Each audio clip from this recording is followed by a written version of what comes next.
Thanks for joining us today. For those of you who don't remember, I'm Caroline Cummings. I am the Executive Director of Oregon RAIN, and my entire team is on the call today as well. So we're gonna just jump right in. And I also wanna remind you guys, please use the participant feature and make sure that your name, your full name is on there, because some of you, we have a couple people with the same first names, and put your cohort number in front of your name so that Corey and Raj can efficiently move you into your cohort if you forget. Hopefully at this point you haven't forgotten your cohort number, but here they are. And now I also want to remind the Spanish speakers that Ana is on the call, so feel free to type or speak in Spanish throughout the session, and we'll make sure we get your answers translated for you. So here we are, you guys. We are halfway through. We are in week 5, selling using Facebook and Google Ads and also Google Analytics. You can see we have a few sessions left here. Week 9 is going to be your choice. So there's going to be a survey that we're sending out today and over the coming days that's really important that you guys take. It's only 10 questions. It's short. And this will allow us to, one, gauge feedback. How are we doing? Is there anything that we could be doing better? And then also find out what topic you want to hear more of. And then for week 9, we will rally up the right experts to deliver that content for you. And then next week, we're going to talk to you a little bit more about what graduation and prizes and pitches are going to look like. So welcome to week 5. You're not going to meet these folks yet, but I just want to put a little precursor out here. We were talking to this powerhouse team a little earlier before we started today.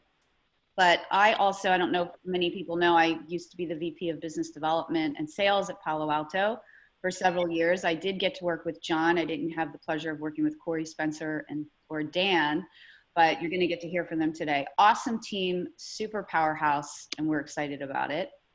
And then next week, you've got Nathan Woods from Run Gum and Marty with Singing Dog Vanilla, who's also with us today, participating as a mentor. And they're going to do a Sales 101 and talk about how they're using sales in their respective companies, which is really exciting. And I know that Run Gum was just dealing with a major purchase from Walmart that they're distributing products. So that should be fun to hear about. Some quick housekeeping items. All of the homework is due by September 9th. And just to remind you guys, you don't have to do all the homework in order to get your certificate of completion. However, you do have to attend 8 of the 10 sessions. If you want to be considered for the prizes at the end, in particular the cash prizes, you do have to submit your homework. Remember, we're not checking it, we're not redlining it, we're not putting stars on it. You're just uploading it to our website or the Google Drive. And Ana is also tracking attendance as well as homework. And you'll be hearing from Ana in the coming week or so, where she will send a spreadsheet to you or a PDF showing what we believe to be your attendance and your homework. So take a look at that and let us know if there's any corrections that need to be made. And then this link is going to be put in the chat. This is the link for the survey. We hope you take time to take this survey in the coming days. As I mentioned earlier, that's going to help us improve the program and know what to offer to you in week 9. So if you guys remember, Trish, the CEO of Soft Star Shoes, she's been participating as a mentor. She wasn't able to be with us today, but one of the requests from last week was we wanted her to talk through what an email campaign looks like for her, because she was saying email campaigns are definitely, not dead. She gets 15 to 20% boost in her sales annually as a result. And there's a few different ways that she's building her email list that she wanted to share with you all. One is, acceptance during the purchase. Another is she's doing pop-ups, raffles, giveaways. And then she's also offering something of value like articles. And then just asking like, hey, can we add you to our email list? So this is how she's capturing some leads and emails into her system. And then she does some monthly email campaigns. She's doing somewhere between 10 and 16 per year. And she's also, constantly reminding her customers and her partners to be top of mind awareness with her brand. And then she's also triggering emails when people abandon the shopping cart And I know Palo Alto does that as well. So I don't know if they're going to talk at all about that today. But there's different ways that you can trigger your emails, but you really want to have a plan for it. And then she has her transactional emails, right? And so these are just some things that she wanted to share about how she's building loyalty and educating her customers, and not just once they make a purchase, see you later, bye-bye, or they try and make a purchase and you never see them again. So there are tools that allow you to reach back out to them if they abandon your cart. And then lastly, she wanted to share some of the analytics behind her campaigns. And when she does a targeted email, specifically like you've purchased this product, and she sends a very contextualized email specific to that product, you can see her open rate is phenomenal. It's almost 40%. And her click-through rate is also pretty high. It's very high. It's almost 15%. Compared to when she just sends a general email, it's much lower. It's a 16% open rate and only a 1 to 2% click-through rate. So you can see the value of people want to cut through the clutter, and they want to hear about things that are very relevant to them.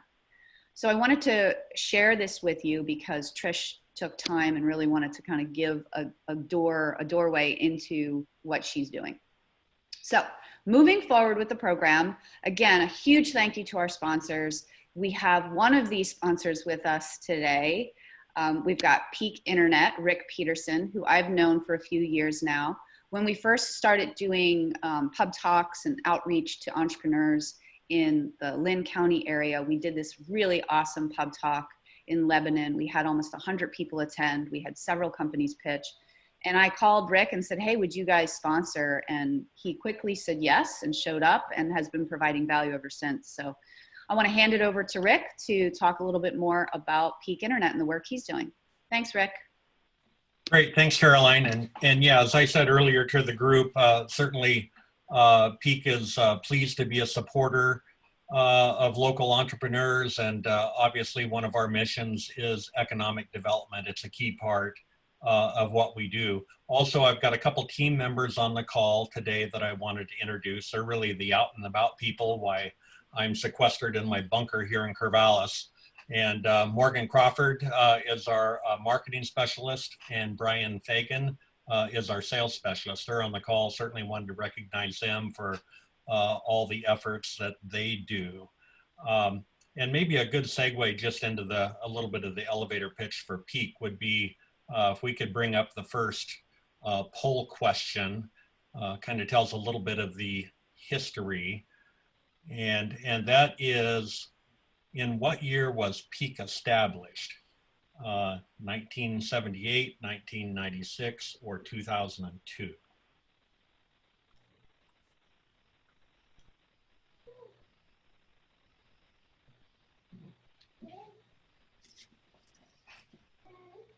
And Corey, will we get the results, or should I go ahead and narrate?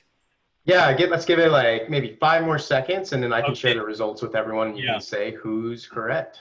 This might be a good poll drill exercise. All right, we're about 70%, so I'm gonna go ahead and end the polling here. All right, let's share these results. Wow, awesome. So, okay, the answer is 1996. And my other random numbers, 1978, that's the year I graduated high school. 1996 was the year Peak officially was formed. And really, Peak at that time was formed by entrepreneurs, local entrepreneurs in Corvallis. The original formation of Peak actually was 10 years prior in 1986 at Oregon State University as part of the computer science department. And at that time, it was really helping people get connected to the internet. Hopefully most people have forgotten about the early days of dial-up, but that was really the early formation of Peak, dial-up internet access, helping local businesses and entrepreneurs get a web presence online, and with a real focus on training and education. So that has been in our DNA since the beginning. In 1996, actually 9 local investors in Corvallis transferred Peak out of Oregon State, made it a commercial entity, and that's really kind of the official commercial date. In 2002, that's when my company, Casco Communications, acquired Peak, allowed the startup entrepreneurs to get a return on their investment. So we've continued to grow and leverage Peak. Next year, we'll be celebrating our 25th anniversary.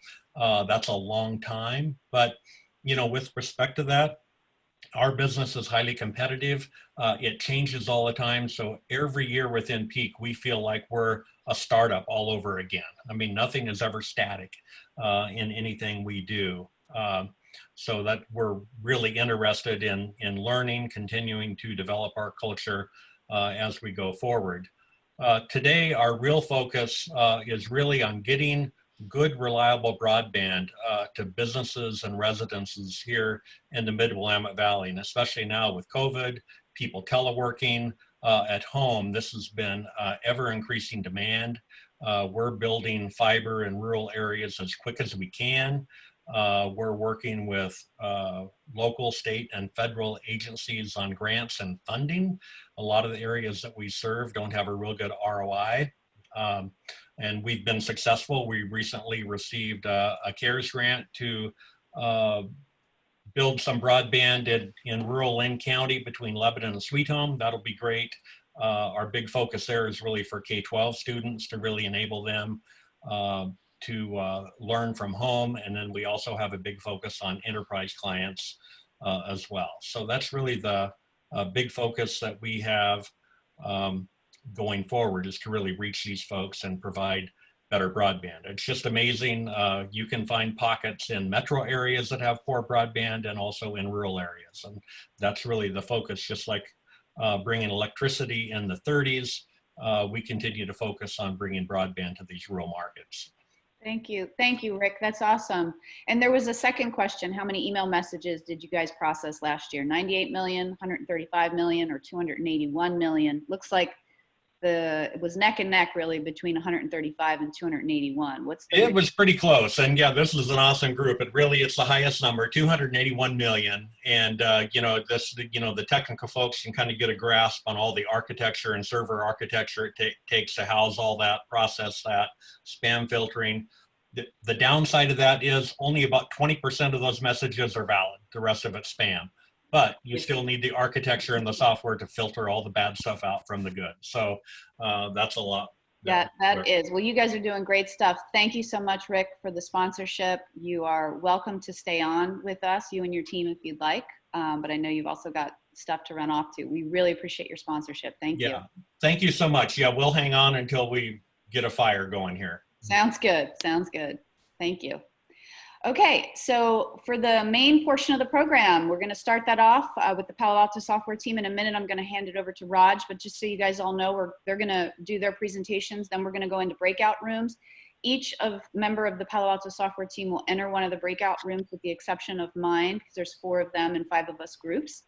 But you'll get a great chance to interact. Please use the chat. Please raise your hand if you want to ask a question. There's going to be a lot of great content here. So thank you, Palo Alto software team, and I'm going to hand it over to Raj to make some introductions. Awesome. Well, we are very excited to have a host of 4 different speakers who bring different expertise to this conversation. John Procopio is a 20-plus-year digital marketing veteran who leads a dynamic marketing team at Palo Alto Software in Eugene. His team supports the growth and success of their small businesses, software as a service products in LivePlan and Outpost. Corey Abramson is an associate e-commerce and digital marketing manager for Palo Alto Software. For the past 4 years, Corey has designed iterative conversion and engagement optimization tests, analyzed on-site performance, and maintained the Palo Alto Software affiliate program. And if you're wondering what those terms mean, I'm sure we'll get to learn in great detail very soon. Next up, Spencer Thompson is a paid acquisition manager at Palo Alto Software.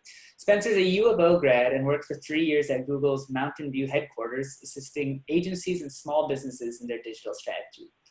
And Dan Thies has been helping small businesses find customers and sell more online since 1994. These days, he can help you with search engine marketing, Facebook ads, and Google Analytics. So thanks to all 4 for joining us, and I'll pass it back to Caroline to kick us off. Oh, Caroline, you're muted. Thank you. Thank you, Raj. And I'm going to stop sharing my screen because the Palo Alto software team is each going to share when they have their section. So with that, I'm excited to hand it off to John. Okay, hello everybody. We are super excited to be here. We've got a lot of content to get through today. And, honestly, each one of these areas we're going to be talking about today could be, hours and hours. In fact, many of us do teach locally and across the country on a lot of these topics. And in our bios, you could hear a lot of word soup there. What we really do is we help people sell online, and we help you find your customers, and we help our customers engage with our products. And that's what we do at Palo Alto. A little bit about us. Palo Alto is actually based in Eugene, Oregon. We like to confuse people quite a bit with that, with the nomenclature. We develop and publish tools, products, and content to help small and mid-sized businesses pitch, plan, manage, and grow their ventures. That's John, what this. Sorry to interrupt you. We're not seeing your screen if you want to share your screen. Oh, sorry about that. That's okay. You just jumped right in. You were excited about the content. See if I can get this to go. He's really just trying to make sure you see the shirt, guys. That's right. We got to see the brand of LivePlan. It's actually got a preference issue. So if someone wants to drive my slides, this is not going to be an issue for me to just have someone pull up the deck and kind of move along with me. Sure. Corey, are you next? There you go. Whoever's. There you go. Yeah. Perfect. If you want to just go to the main Palo Alto screen, about us. Perfect. So yeah, once again, sorry for jumping in so quickly, but we're Palo Alto, and we're here to teach you about Google Ads, Google Analytics, and Facebook Ads. If you want to move forward, please. We have two flagship products that really built the name of this company. LivePlan is the gold standard when it comes to business planning and managing your business, managing your financials. It integrates with accounting software and provides the opportunity, especially in this post-COVID world, of running a lot of scenarios for your business. So you can sort of forecast for different types of events that you need to. And it's been very helpful in this time of crisis for many small business owners. Outpost is our newer baby. It is a shared email product. The quickest way to describe what Outpost does is sort of like Gmail with superpowers, and it allows your team to get in there and triage email as a team, which means that you respond quicker, you get better satisfaction ratings, and you save time on email at the end of the day, which is what we all need, right? More time back. Okay. So real quick on the agenda, I think our time is a little off, but basically I'm going to just give a high-level overview of the way I look at Google Analytics, and then I'm going to pass over to Corey, and he's going to show you some specific examples of how we use it and how we want you to think about it in your business. Dan will take over, run through Google Ads, and then Spencer will follow up with Facebook Ads. Okay.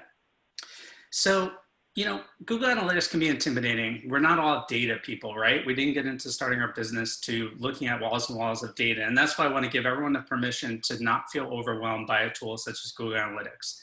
But what is it? Google Analytics automatically aggregates all website user data, which it anonymizes, so we can't see individuals in the tool. It shows you what they did and how they got to your website. It creates out of the box as well as custom reports, so it's very powerful. It integrates with Google Ads, obviously. It also integrates with other Google properties such as Google Search Console, which is really critical to your search engine optimization efforts. It's going to show you what keywords people are typing in and how your pages are being presented in Google. And then it also integrates with Google Optimize, which is an A/B testing platform, which could be a whole nother session at some point. It easily tracks all of your types of marketing campaigns. It allows for easy comparisons over time and other attributes, and that really is the key. It's all about comparing your data time over time. Can you go back one screen, please? Oh, two back. Yep, the other way. Perfect. And it tells you, at the end of the day, how much you've sold, whether you're selling actual goods, whether you're driving leads, signups, and where people are dropping off in your sales funnel. And best of all, it's free. Okay, now we can move along. Sorry about that. There we are. No worries. So those are the powers that the Google Analytics tool has for you. But where the real power, what I like to call the superpowers are, is how you can use it to move your business forward and your revenue goals and everything you've built your business to do online to achieve those goals. So you want to learn from it, not which types of visitors are most profitable for you. You're gonna have visitors coming in from all over the place, different parts of the country, different sources. You need to understand which ones are the most profitable for you, so how you can find more of those. You wanna see which of your content on your website drives the best results. So you might be publishing a blog, you might be producing email newsletters, you might be updating different pages and testing different products. You wanna understand which of those is driving your best results, and you wanna double down where it makes sense. You want to understand which sources are driving the most traffic and conversions. And again, weeding off the ones that aren't worth your time and effort and doubling down on the ones that are. And most importantly, determine where to spend your marketing dollars, what content you need to invest in, and where your site actually needs fixing, where people might be dropping off. So that all sounds great, right? But how do you actually get there? The key is to really focus on what matters.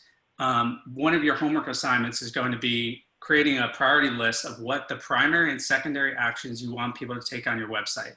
And it sounds very kind of straightforward, but it's often something that's kind of missed in the big picture. So a primary conversion is, if you have an e-commerce site, think about the best thing someone could do on your website, and certainly making a purchase, a high order purchase might be that.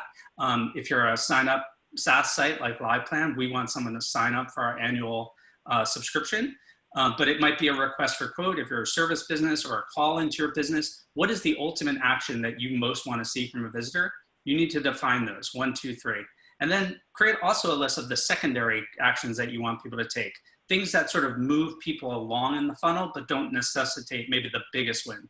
So, downloading maybe a PDF about, how they can leverage your software to move their business forward, or watch a video, or sign up for your newsletter, sort of secondary events. And Google does a really nice job of capturing those. But you do have to do some connective work within the tool. And part of the homework will be giving you the documentation to not only determine what your primary goals should be, but then how do you leverage those and pull those into Google Analytics? Because it's really about measuring what matters and measuring to the objective of your business, and Google needs to understand what that is. So you can take the goal of a successful sign up on your e-commerce site and pipe that into Google, and now everything's connected, and now you can measure towards those. So then once you have those goals set up, that's what you're viewing analytics data through the lens of that to achieve just those goals. So a couple high-level tips, and I'll hand it over to Corey, and he can kind of show you some cool examples of how we use it and how you can think about it for your business. When you're looking at your data in Google Analytics, let's say you were comparing last month, July, to last year, July, and let's say you're running an e-commerce business, you sell sneakers, and your sales are up 10%. What I like to do is 10% is now my baseline. So everywhere where I'm in the tool that I'm looking at, whether it's behavior or where people came from, Google's going to show you those deltas, right, between July of this year and July of last year. What I like to do is bracket the 10%, 10 points either way, and look for things that fall out of that bracket. So something that's below 0 is somewhere you really need to look at. It's not pulling its weight. And somewhere that's above 20% is outpacing the norm. And that helps you kind of move away the cruft of the tool and focus on the areas that need fixing. So you're looking for gaps and pattern breaking in the data, and you're really playing detective. You're looking for things that are sort of outliers, and you're saying, what happened there? Why is this either down or up? Maybe you started a new email newsletter. Maybe you started advertising on Facebook, and those things are either working for you or they're not. And so you want to hypothesize on what you can do next and test those assumptions and sort of iterate on that. And that's how we approach the work at Palo Alto. And it's an ongoing process, and you just keep measuring. Some general best practices is when you're comparing date ranges in Google Analytics, we like to compare it to the same time last year to account for seasonality. Sometimes it does make sense to compare to the previous time period. If you're starting a new campaign, sure, you want to see how that ramps up. But often business owners and digital marketers get kind of tripped up on this idea of, oh, we're doing better than last month, so this is false sense of success. We like to measure our success around the same time last year. And then lastly, there's some tools within GA. Again, we'll hand you this documentation in the homework so you can learn more about segments, which turns the whole tool into whatever area you want to look at. So let's say you just want to look at the users who came to Google Analytics from your Facebook ad accounts. You can do that using a segment. And it also allows you to compare things much easier. And then campaign builders. So that allows you to put strings on the end of a URL to tell Google where it came from in the event that it's more of a custom campaign. So let's say you're doing a custom flyer or something, or a landing page, and you want to make sure Google tracks that. And then there's, sorry, quick question for you from Nikki. She's saying, is it equally important to optimize what is working and not spend too much time on what isn't working? Wow, that's a brilliant first question out of the gate. This is a brilliant group of RAINmakers. It really, I mean, I hate to say it depends, but like if it's working and it's where do you see the delta of improvement? Like we have this concept of Palo Alto software, like we don't do anything unless it's a hell yeah. And so when you look at it and say, it's not working, and I know exactly what's not working, I can fix that, you should address that first. But if you're looking at an opportunity and say, okay, we dipped our toes in the water with Facebook ads and it's outpunching what our best bet was that it was going to be, I would say focus on the improvement side. But it's really about kind of imagining where the deltas could happen and which one's going to give you the biggest bang for your buck. And then lastly, I would just say, there's custom reporting. I know lots of folks are busy, so you can set up custom reports within Google Analytics that will email you if things fall out of this delta range, so you're not in the tool like Corey is all day long. And with that, I believe we're going to pass it over to a poll next.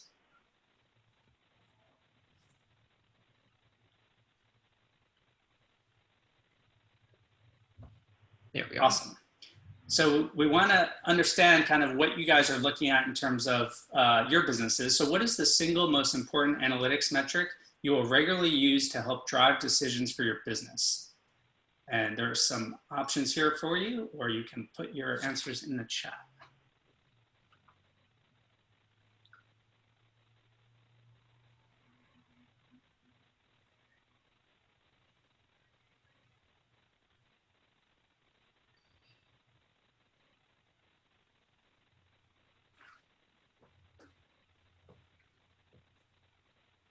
There's a lot of content being accessed, which is great. That means you guys are invested and care about your content. That's a good sign. Understanding where your sales came from and conversion rate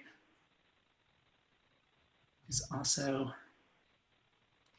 important. There's really no wrong answer here. We just wanted to get a gut check on sort of how you viewed success. I'll give it a couple more seconds here. Looks like we might have everything. So yeah, I mean, it's interesting. I know we've got a mix of service and e-com and other types of publishing businesses in attendance. So obviously not everyone has sales, but I would, and I really appreciate that you guys are focused on your content performance. And what I really want you to understand is focus on what matters. Why did you get into this business and what's going to drive results for you, and make sure that you're letting Google tell you that, how that's performing, and then look at where people came from, who visited your website, and all of those aspects through the lens of success for that metric. And then you will know exactly which, not so much was most access, but most relevant to driving the user goals on your site. And so with that, I will hand it over to Corey. Thanks so much, Corey. Sure thing. So just a quick intro. My name is Corey Abramson. Thank you, John. I'm the e-commerce and digital marketing manager at Palo Alto Software. I spend about 90% of my day working in Google Analytics and other similar tools, both reporting on kind of the data that we collect, but also working on A/B and optimization tests to make our websites and online representation better achieve the goals that we were just talking about in the survey. And so to John's point, Google Analytics collects a ton of data about a ton of different things. So it can be, pretty overwhelming. One of the things I like to do when making recommendations to other teams within the company is kind of walk through a series of questions to help them better understand what they're tracking and why, and kind of what their next steps would be. So the first question is kind of right in line with the poll we just took, and that is, did users take an action on your website that you care about? This can be visiting key content on your page, which I think most of you answered. It could be making a purchase, filling out a form, submitting an email address, whatever that goal is that's most important. We want to know, first and foremost, did users do it? Then we want to know how often they do it. Basically we can look at click-through or conversion rates. This is how often that goal happens compared to how many opportunities there are for that goal to happen. It can be how many times a piece of content is viewed, how many times something is downloaded. We're looking for a frequency or rate. And then once we know, yes, users are doing it, and here's how often, we want to get a feel for what the users who are taking that action regularly have in common. And this can be how they get to your website. So that's the source and medium information. It can be maybe they all came from the same email marketing campaign, or they all accessed your site at the same time of day. It's also possible that they're all coming from the same physical location, especially if you have a localized focus to your online business. Could be that users who come to your site for the first time take one action, and users who are returning take a very different action. And then finally, it can really come down to whether they access your site on a desktop device or a mobile device. And then so just to kind of recap, if users have taken the goal that we're interested in, and we know how often they're doing it, we can then look at how many folks share a common piece of information that we can isolate in Google Analytics. We can then determine, is that something in our control? And if so, can we do more of it if it's good, or less of it if it's bad? Can we make changes that influence how often that happens? And then, kind of to tie this all back to John's bigger point, how does that performance compare to the website as a whole? That lets us know kind of where to put our emphasis and energy and effort. So the first thing I'm going to talk about is our audience. This is basically the makeup of all the users who come to your site. The definitions on the left here are kind of standard fare Google Analytics buzzwords. I think what's more important for your audience, the who of your website, is looking at that conversion rate, that their bounce rate, so how often they exit from the same page they enter, and how long they're spending time on your page. Okay, so what I have here, can you just give me a thumbs up if you can see my mouse moving around? Okay. So what we have here is a screenshot report from Google Analytics. And I'm going to just propose an example. Let's say that our content team, the folks that write the blog posts, want to know whether it's worthwhile investing in making our website more mobile friendly, responsive so that it displays better on cell phones. This can take considerable effort, and it might mean that your developers are spending time on that instead of working on other projects or fixing other problems. The first thing I want to do is see how much of our traffic on the website is actually coming from mobile devices today. And if those visitors have any issue accessing the site or taking the goal that we care about. First things first, we want to look at a baseline. So when you're looking at a report in Google Analytics, in this case, we're looking at our traffic over a window of time broken out by device type. That top row is going to tell you your site-wide roll-up numbers. And in this case, we can see that regardless of device type, our conversion rate, so how often users sign up for LivePlan, is about 2.4%. That's our baseline there. In other words, about 2.5 users out of every 100 that visit our website will sign up for LivePlan in some way or another. And again, this is regardless of what device type they're using. Also, we can see the users spend about 9 minutes on site, regardless of what device type they're using. They tend to leave about 40% of the time from the same page that they entered on. That's that bounce rate. So now, quick question for you, Corey. Dan wants to know how much data or views do you need to find? Do you find you need to be able to get useful information? It's going to really be specific to your business. We have one product website that sees a lot more traffic than another. So LivePlan gets considerably more visitors each day than Outpost, but it's all proportion, right? So if I know that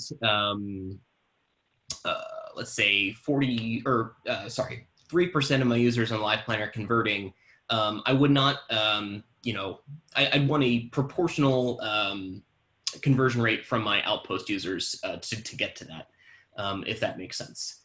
Generally, I like to look for, maybe 25 conversion actions before I make a decision on something.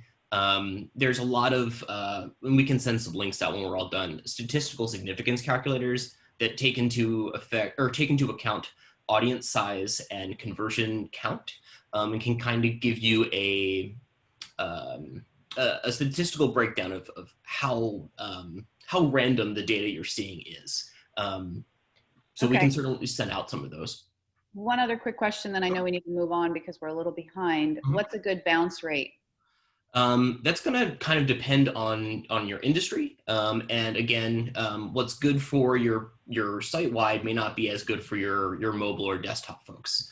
I like to look for about 40% or lower in bounce rate. You know, the lower the percentage, the less frequent the bounce is happening, the better of a scenario that is. But again, that's site-wide. If we're looking at a specific page and the specific goal of the page is to contact us, I would be comfortable with a happier bounce rate on a contact page because in theory, those users are getting the information and then they're leaving right away.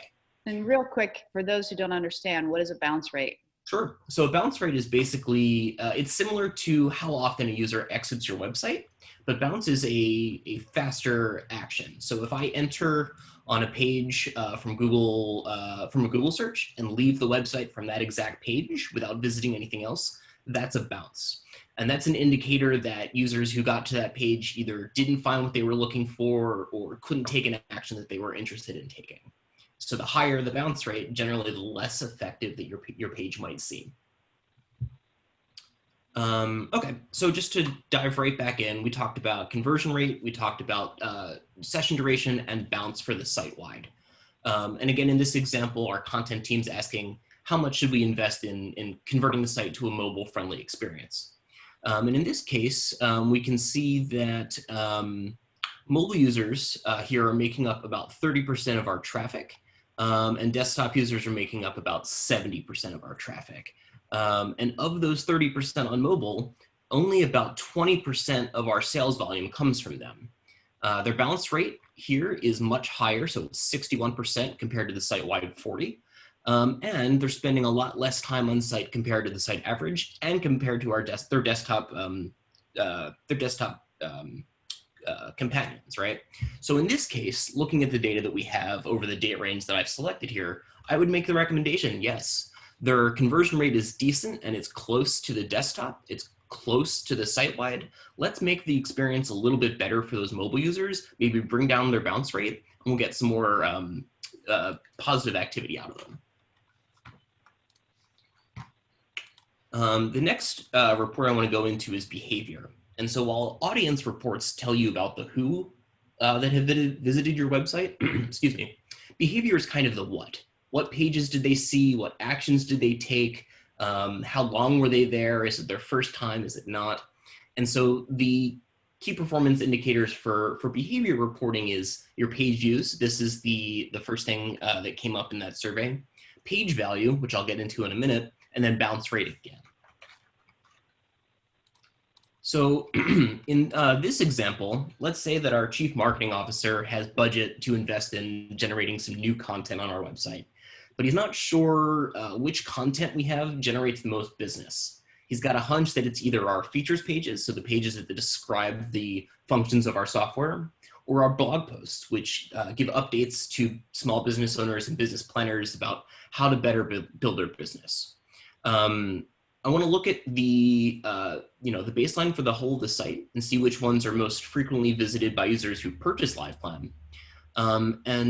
One way to determine which content does a good job at selling LivePlan is to look at a KPI or key performance indicator of page value.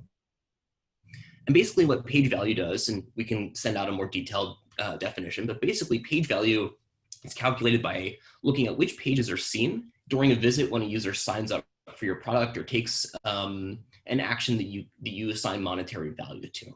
Generally speaking, the higher the page value for a given page on your site, the more valuable it is for generating business. So in this case, in this date range that I've selected, the average page value for every page on our site is about $1.82. So what I'm going to do is when I dive in deeper, I want to compare that page value with other specific chunks of the website. We can also see that bounce rate site-wide here is about 65%, and time on page is about 2 minutes. So again, to go back to the example, our chief marketing officer wants to know whether he should spend more time and effort investing in features content or blog content. And so to look at that, I've created two segments. This basically, as John mentioned, splits up your data into more manageable chunks. And you can look at them in isolation, or you can compare against them. And so in this case, I'm looking at a segment that only takes into account features pages, and another segment that only takes into account blog pages. And then instead of having a top of site, kind of full breadth line in your table, you've got lines for those two segments instead. And so here we can compare their page values, their bounce rates, their time on page. And what we can see here, and also how many pages are consumed during a given window of time. And we can see here that blog pages get way more page views than our features. So people are consuming more blog content. But the blog content has a much higher bounce rate, almost 70%, compared to 55. And again, if we compare that back to our site-wide average, about 40%, we can see that the blog pages are kind of consume one and leave. And then if we look at our page value, we can see that features pages are generating about $4.30 per page view, where blog pages are, less, are like 15 cents. So that even though, all this to say that even though the blog pages are seeing way more, when we connect those pages to the goals that we care about, in this case, signing up for software, it's the features pages that are doing the bulk of the lifting. So in this case, I would say to the CMO, I would recommend, spending more time generating or fine tuning our features pages to kind of juice the effectiveness of them and get more business out of that. So these are kind of a few things you can do with Google Analytics data that tie your activity and user behavior to your goals, that are a little more complicated than how many people saw this page and how frequently. So with that, I think I'm going to pass things off to the next survey with Dan before we dive into Google Ads.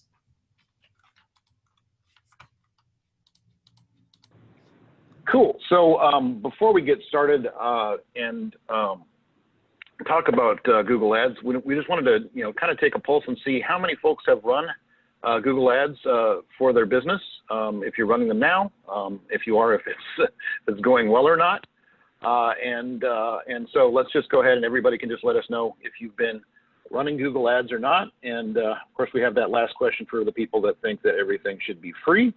You can go ahead and answer that way if you feel that way.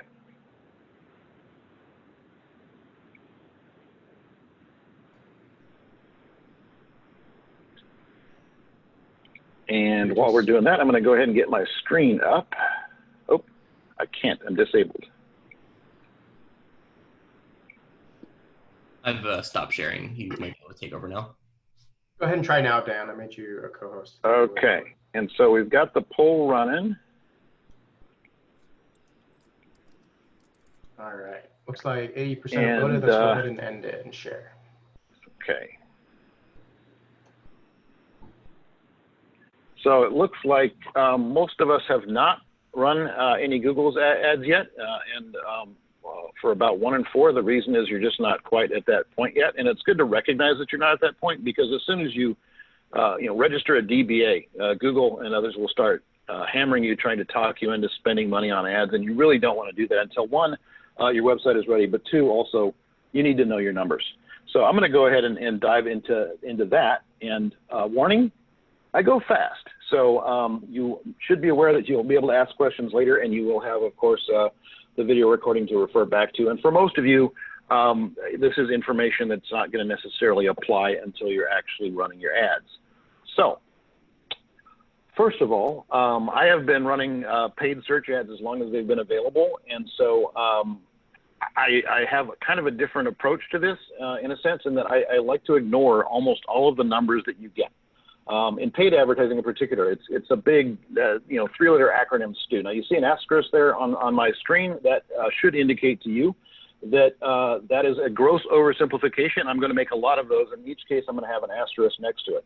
So today we're just going to focus on the most important numbers, so that you'll be able to, when the time comes, make good decisions without having to be overwhelmed with a mass of data, because there's just too much for you to ever know and use all of it. And most of it, honestly, boils down to some of the key numbers we're going to talk to. Before we get any farther, though, I want to make sure that we all understand, or at least have some vague sense of how Google decides which of the ads goes on top of the search result. So to maximize the revenue for Google, they use an auction. That is to say, every slot on that search result that has an ad on it has actually gone through an auction with advertisers bidding to be there.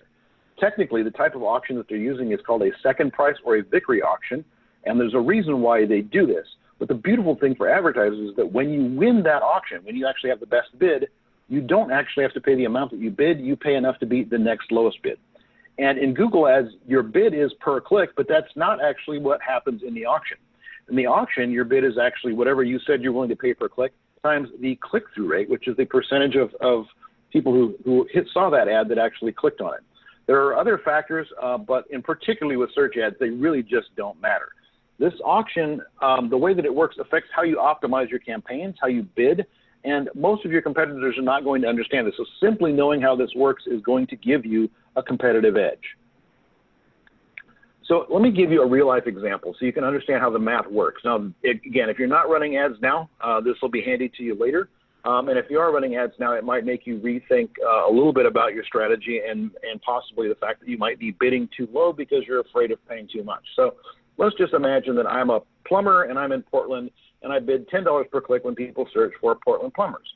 I have a competitor, Bob's Plumbers, that bids $15 per click. Now, my click-through rate on my ad is 20% and theirs is only 10%. So here's how that auction works and why I win.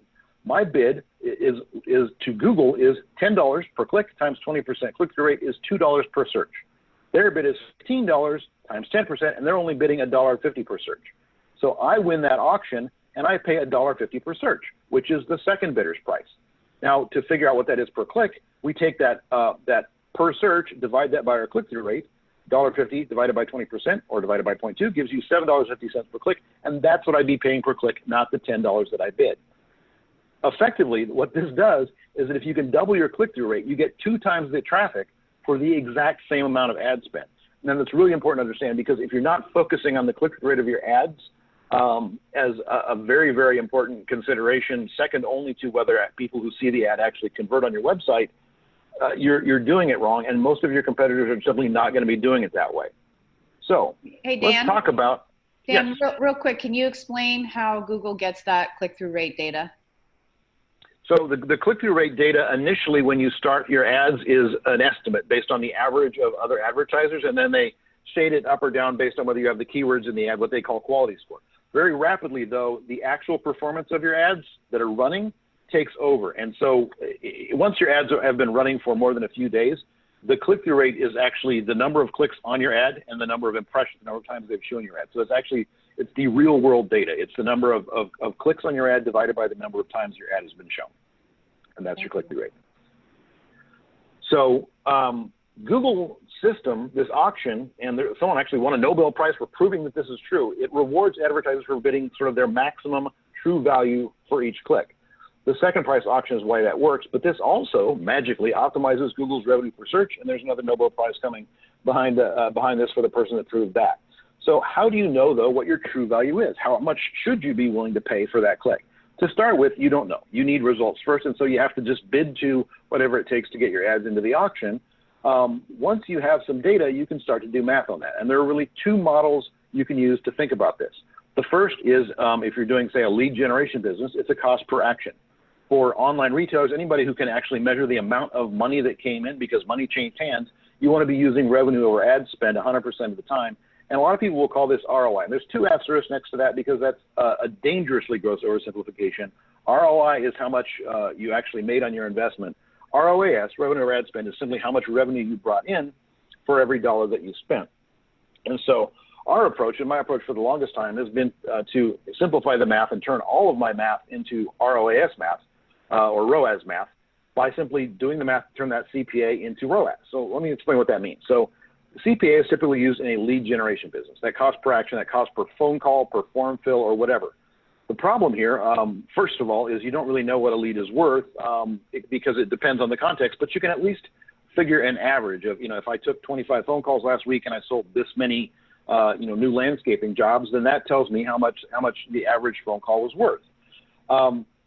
And once you can do that, once you can turn that form fill or that phone call, and you really only want to focus on your most valuable conversion here and measure that, Now that CPA is the same thing as revenue over ad spend. So, revenue over ad spend, very simple, revenue divided by ad spend. And if the lead value, the value of that lead is treated as revenue, it works the same way. So if we buy 10 leads for $100, but that was $200 worth of leads, then I came out $100 ahead and I have 200% ROAS.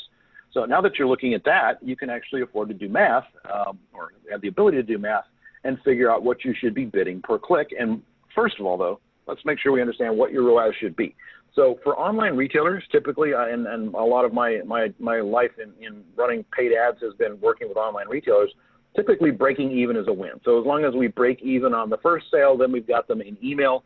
I think your next session, you're going to be hearing all about how valuable those customer emails are. But the simplest approach is just take the number 1 and divide it by whatever your markup or your margin percentage is. So if I have a 20% markup on my products, which is at the kind of the bare minimum markup that you really can expect to be able to run search ads for, take 1 divided by 20%, and that gives me 5, and so turn that into a percentage. It's 500% or more ROAS to make this operation work for a retailer. You can use this math also to set a target cost per click. And so if you take, for a retailer, your average order value, multiply that by your conversion rate, that gives you your revenue per click. So just as an example, if I have a $100 average order and 5% conversion rate, it's really $5 per click that I'm earning from that traffic. And so if I multiply that revenue times my margin, I can skip the ROAS calculation here because I can just use my margin. That gives me $5 revenue per click times 20% margin, and I'm willing to pay $1 per click for that traffic. Now, if you want more than 500% ROAS, you can simply adjust what you're willing to pay per click. And for lead generation, you use the same math. It's just used your lead value in place of the average order value that a retailer would use. Now, I have oversimplified a lot of things, as I promised to do at the beginning. So let me go through and cover a few of the things that I have oversimplified. First of all, paying by the click isn't the only option. But it's the easiest one to understand in examples, and everything basically, whether you're paying on a CPM basis for impressions or you're paying for video views or whatever, everything really ends up becoming a cost per click in the end. In search ads, your click-through rate times your cost per click bid is almost entirely the whole story of how your ads rank on search ads. And shopping ads behave mostly like search, certainly in that way. So there's things like quality score that you'll hear about and all that stuff, but that really is almost completely irrelevant in search ads. Once your ads are running, the only thing that really matters is your click-through rate and your bid, and that's how you perform in the auction. Outside of search ads with display and video, it's a lot more complicated. Google will look at the context and content of your landing page versus where your ad is being displayed, and it is a very complex equation. But really, you don't have to worry about that too much because you can only control the stuff that you control. In shopping, when I'm running shopping ads, and online retailers should definitely be running shopping ads, I prefer to use the item price versus the average order value when I'm setting my bids, just because a lot of people are gonna search for the product and just buy that one product and then jump out, and they're not going to be a typical shopper in a lot of ways. Your lead value depends on where, when, and what action they took, where they came from, when they did it, how fast you can answer them back. If you get a request for a mortgage quote and it takes you 3 days to answer them, the lead value is going to be as close to 0 as it can get. If it takes you 5 minutes, it's going to be close to the maximum.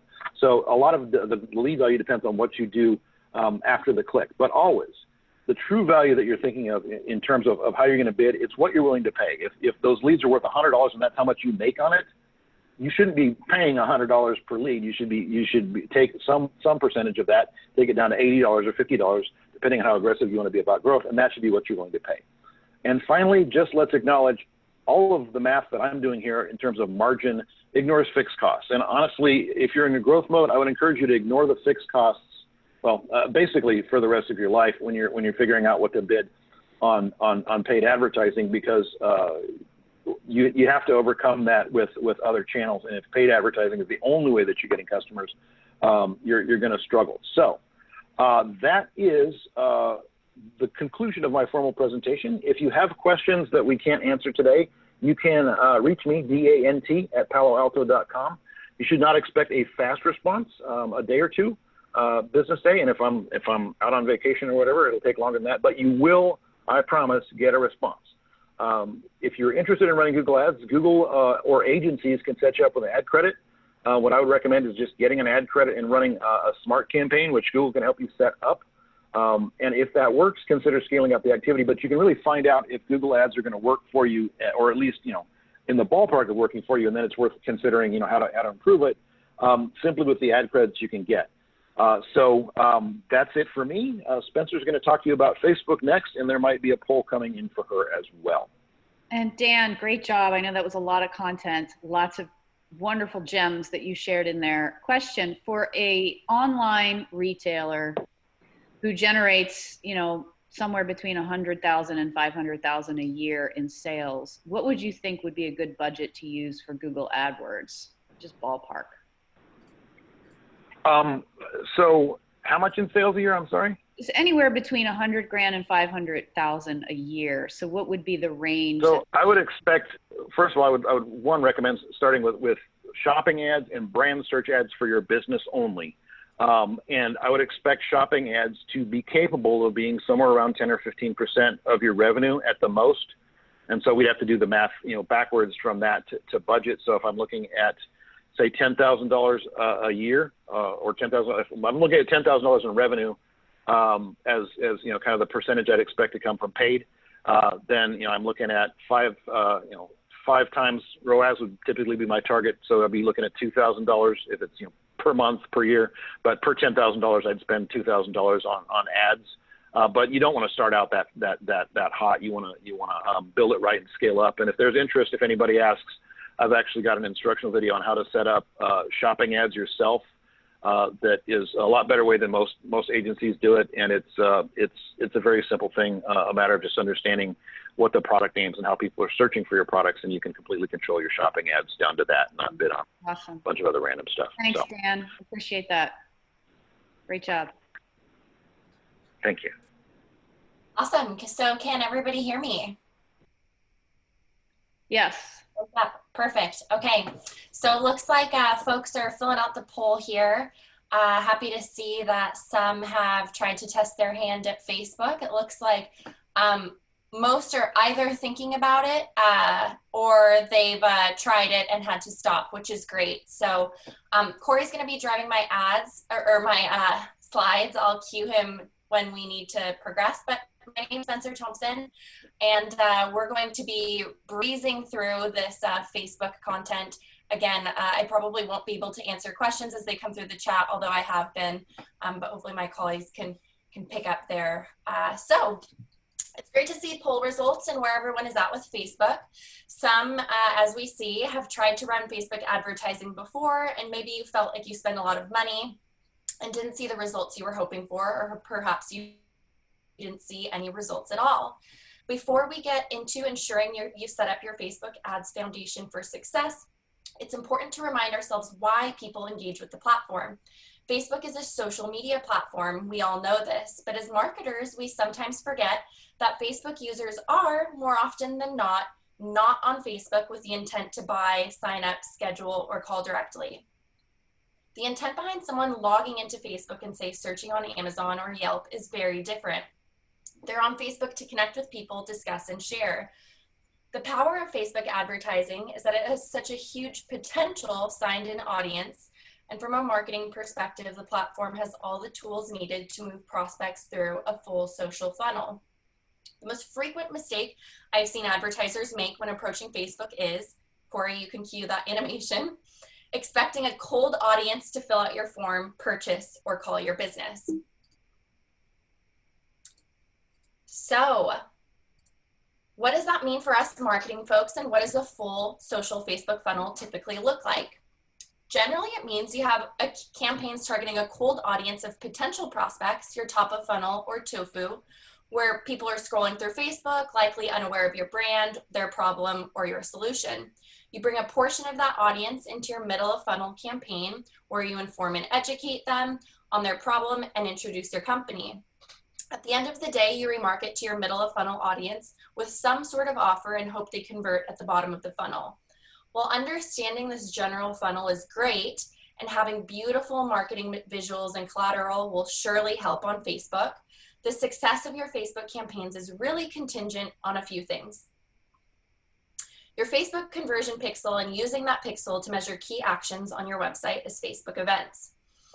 I could spend a whole separate course on the ins and outs of campaign setup, ad creative, targeting, etc. And if you have questions at the end or during, I encourage you to ask them via chat or during the Q&A. But over the next few minutes, I'm going to focus solely on these two integral components of Facebook that will ultimately set you up for best success on the platform. So why did I choose to start here? Well, I audited RAIN registrant websites and found that only 16% of course registrants currently have a Facebook pixel on their site. That's a huge issue, guys. That's 18 of 110 registrants. But why is the Facebook pixel so important? It allows you to get insight on what users do after they leave Facebook and end up on your website, just like Google Analytics. With that insight, you can see how your campaigns are performing and optimized for best performance using some of the metrics Dan and Corey shared earlier. The Facebook ads algorithm will also use this information to optimize your campaigns for you. Lastly, the pixel allows you to build audiences or groups of users based on key actions they've taken on your website and leverage these audiences to move users through the funnel via remarketing. Each of these things ultimately allows you to be more strategic with your marketing dollars on Facebook. Quick question for you, Spencer. Adding that Facebook pixel, is it just a little line of code that gets added on the back end? How do people do that? Great question. I am actually going to address that in a few slides. Awesome. So that being said, guys, if you take one thing away from this training, it's to get that pixel, or one thing away from my portion of the training, it's to get that pixel on every page of your site. And so to answer the question, lucky for us, Facebook has made the process of implementing your Facebook pixel really simple. I won't walk through every step of finding and implementing your pixel. The first two screenshots shown here generally show how to navigate through Facebook to find it. Not to worry though, in the homework, I'll include a helpful video you can use to follow along. As I continue to chat through this, this content, I encourage you to pull up your Facebook account and poke around to find the script. Worth noting, if you guys don't have a Facebook business page, as you see on the right-hand side of the screenshots here, you should definitely create one. I'm sure most of you have. You'll see ours on the far right, but when you run ads, that will be the page you'll want to run your ads under. Okay, so once you have your Facebook pixel, to answer the question, you'll want to copy and paste the script into the head tags of every page on your website. You can also send it to your web developer via email, or if you're running sites through platforms such as Wix, WordPress, Shopify, BigCommerce, Facebook makes it super easy to simply integrate with those platforms and install your pixels pretty seamlessly through those. And once you've got that on your site, you'll start to track website activity within Facebook. Curious to see if you already have it installed correctly on your site, and this is actually the tool that I use to audit most of the attendee sites. You can download the Chrome extension called Pixel Helper. I included the link in the resources following the training. And with Pixel Helper installed, you can go to your website and test whether or not it finds the Facebook pixel. If it does, you'll see something similar to the bottom of this screenshot. So hopefully that answered the question in terms of how to implement it. You can go ahead, Corey. After you receive your code, Facebook will prompt you to set up an event. What is a Facebook event? Well, an event is basically a measured and valuable user action on your website. The Facebook will measure by default if someone's landed on your website. They call that a page view, but you yourself have to indicate what actions beyond a page view are valuable to your business. And these actions are going to be measured as Facebook events. Again, Facebook makes this super easy with their event setup tool, which we'll talk about in detail in a few minutes. But before we get into the setup, note that a valuable action can be defined differently at each stage of the user's journey. So I want to spend a second revisiting our funnel to identify which events you may want to consider measuring at each stage of the buyer's journey. When thinking about events, consider the path that your customers would take on your website to move through that funnel. This exercise is really just for you to put yourself in your user's shoes to identify pivotal moments in their buying journey that you should keep track of with Facebook events. At the top of funnel, you're really just trying to bring people to your website or get them to engage with you. So page views is going to be good here, and the Facebook pixel's already got you covered there. At the middle of funnel, anything that shows that users or prospects are evaluating or interested in your product or service is worth measuring. That would look something like adding to cart, subscribing to a newsletter, registering for a webinar, taking a quiz. You kind of get the picture there. And then at the bottom of the funnel, a typical event, and this is ultimately where in an ideal case, if anybody visited your website, this is the sole action that you would want them to take, would be something like measuring or making a purchase, calling your business, or scheduling an appointment. So once you have these defined, you'll go back into the event setup tool. If you need to find that, you can find it the same way you navigated to your Facebook pixel earlier. They're found in the same place. Facebook Event Setup tool makes measuring these events possible with no additional code required. It does require that baseline Facebook pixel to be installed, so that while that needs to be on your website, this event tracking setup portion is really a breeze. When you're in the event setup tool, you'll enter your URL. As you see, this is the live plan homepage on the left-hand side. You'll enter your URL. Facebook will open your site in a new window. In the upper left, you'll see a list of events that you're currently measuring. For most, this will probably be blank, given that a lot of you guys didn't have the baseline pixel installed yet. And you'll also see a few buttons. In this example on the screen, we'll focus on the Track a New button option. Clicking Track a New button will prompt Facebook to focus on all clickable elements throughout your website. As you see in the far left screenshot, our logo in the upper left is clickable, our site nav is clickable, sign up button's clickable. And you can choose which of these you want to measure as events. So the screenshot here on the left shows all those clickable elements. The screenshot in the middle here is after we've actually selected the sign up button, which is what we're measuring in this example. Facebook will prompt you to kind of identify what type of event this button is associated with. So here we're going to click initiate a checkout. You can tie a dollar value to this action if you see fit. And then once this is saved, that's really it, guys. You've set up your first event using the pixel, and that's done. The Facebook pixel now knows to keep an eye on all instances of your website where, in this example, our button reads sign up. So anytime the Facebook pixel sees a button with the text sign up and someone clicks on it, Facebook will measure this as an event completion. So coming full circle, finally, as I mentioned earlier, one hugely advantageous component of Facebook advertising is its audiences. And actually, after setting up your Facebook pixel and events, you'll have the ability to create custom audiences to use to target your campaigns. Creating custom audiences on Facebook is dependent on that conversion pixel and the events you set up in the previous step.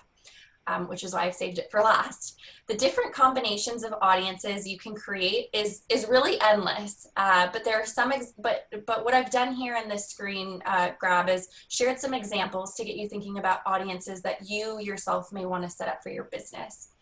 So 3 examples here. And on the left-hand side, just another reminder of how you can access these audiences within your Facebook Ads Manager account.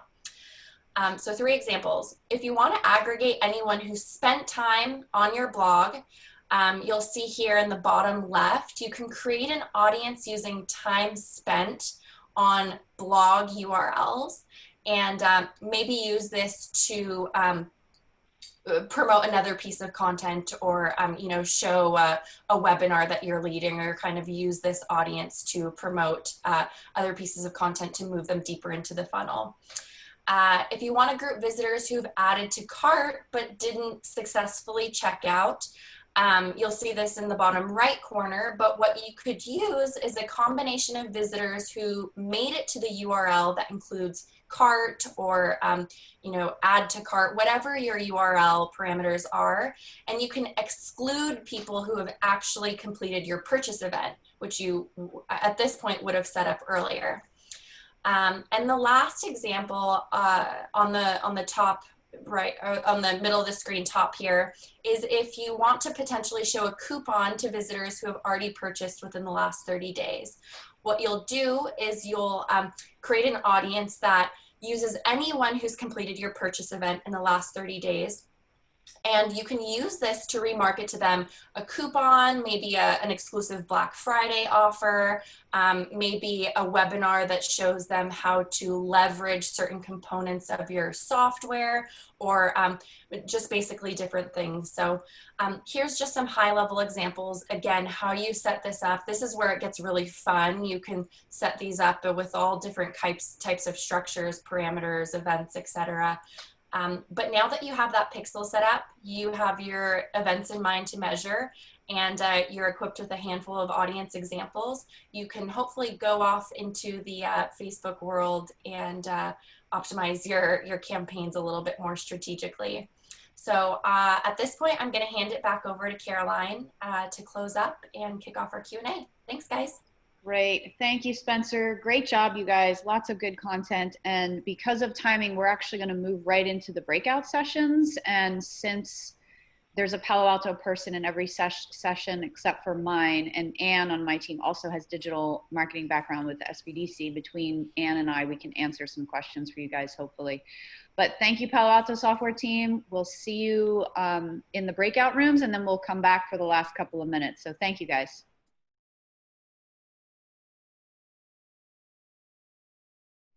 Welcome back, everybody. Hopefully you had some great conversations with the Palo Alto team. I know in my group, there was a ton that we talked about, that there's still so much more to learn with Facebook ads and Google ads and different analytics platforms. And we just scratched the surface here. And, you know, in our group of rainmakers, we have a varying degree of expertise. Some people have never heard of the term click-through rate, CTR, the ROAS, and some are actually playing around in the area. So I know that the content is we're going to go a level deeper. And I have a feeling that when we send the survey out today and we ask, what do you want to learn more of in week 9, that I bet you it'll be some of the topics that we just learned about today. So I want to thank the Palo Alto software team again. Let's do like an applause for them, or like put your hands up or do the thumbs up or something like that. You guys rock. Lots of great content. I'm sure we'll be working more with you guys in the future as we keep growing. Regarding some homework, wanted to just sort of step into that, remind you guys that you will be getting an email after this from your cohort leader with the homework assignments from the Palo Alto software team. You know, the URL for our drive, OregonRain.org/rainmaker/resources. Hopefully you've starred that in your Google Drive so that you can easily find it. As a reminder, you'll see all the weeks listed, which will have all the slides, all the homework, other resources. When you submit your homework, click on the top one, and once you get in there, you'll see all the weeks listed again. That's where you want to submit your homework, and hopefully you'll be attending some of the breakout sessions that we're doing, or the open office hours rather, that we're doing, so that you can talk more. And if you haven't already, please take the survey. We have included it in the chat. We will include it in the follow-up email as well. And want to remind you, next week we've got Nathan and Marty who are going to talk more about the different sales funnels that they're using, and then once they actually capture leads, what they do with them in a customer relationship management database, a CRM, and how they're doing retargeting and email marketing. And as a reminder, as you know, we have several open office mentor hours this week. And I don't know if we can convince any of the Palo Alto team to join 1 or 2 of these in the future, but that would be phenomenal if they're open to doing that. We'll follow up with you guys when we send our thank yous. And that's it. I want to say thank you, guys. It's 10:30 on the dot. We finished exactly on time. Great job, everybody. Thank you again, Palo Alto, and we'll see you guys all soon.